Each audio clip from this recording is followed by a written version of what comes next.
In the early 70s, the Bronx was burning. The landlords were burning down the buildings to get insurance. Gangs was everywhere. Drugs was everywhere. Heroin, death, despair, darkness. It was crazy in New York City. Crazy. It was a war. It was like the Vietnam War in New York City. Wow. And these young boys and girls created this hip hop thing, which in the midst of all of the death and despair and destruction, prior to rap records, for the 1.5 hours, maybe 2 hours, maybe 3 hours, sometimes 4 hours that the block party was able to make it to the end before somebody pulled out a gun and shot and ruined it for it, the world was perfect for us. Right. And by us being able to put it on records was a beautiful thing, because now we could tell the truth. The perception of New York back then was Studio 54. Right. So people thought New York was heaven. Hollywood was coming to New York to party at Studio 54. Celebrities, athletes, actors, CEOs, movie stars, everybody was coming to New York City. So every time you turned the TV on, you were seeing New York, the who's who, you name them, they there. And it was sex, and it was drugs, and it was champagne, and it was fur coats, and it was diamonds and Rolls Royces. So everybody thought, yo, New York is heaven. We had Hollywood, yo, Hollywood is coming to us. We didn't go Hollywood, Hollywood's coming to us. But that was a false representation of what was really going on outside of those doors.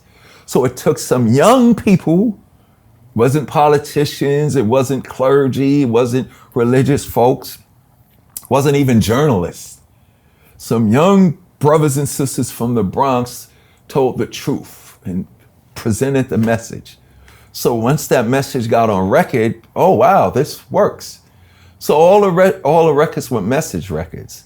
And then, you know, life in the ghetto, growing up in the ghetto, times are hard, everything was Run DMC. We even did It's Like That, and we did Hard Times. But it got to the point where in the dirt poor ghetto, there is some good and some beauty. And hip hop was about being real. So I couldn't get on a record and talk about broken glass and gangs and stuff like that. I lived in a house. My father mowed the lawn. I had both parents in the house. My mother was a nurse. My father was a boilerman for the Transit Authority.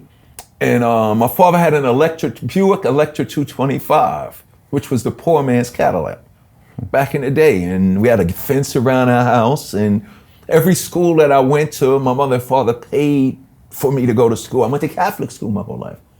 But it was something in this hip hop music that was just so real to me. Like, these boys and girls didn't have what I had. You know what I'm saying? They lived in the Bronx and they lived in Harlem. Harlem's beautiful now. But if you would have went to New York City back in the 60s and 70s, it wasn't Harlem, it was Harlem. You remember all the blaxploitation movies? Yeah. Hell Up in Harlem. Harlem was bad, but these brothers and sisters did something that touched me. They were saying, education is the key. Don't be in a gang. Don't sell the drugs.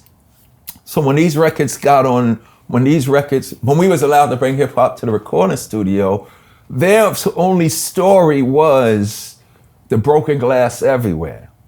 Until it was Kool Moe Dee, the Treacherous 3, what inspired me to present hip hop the way that we were presenting it,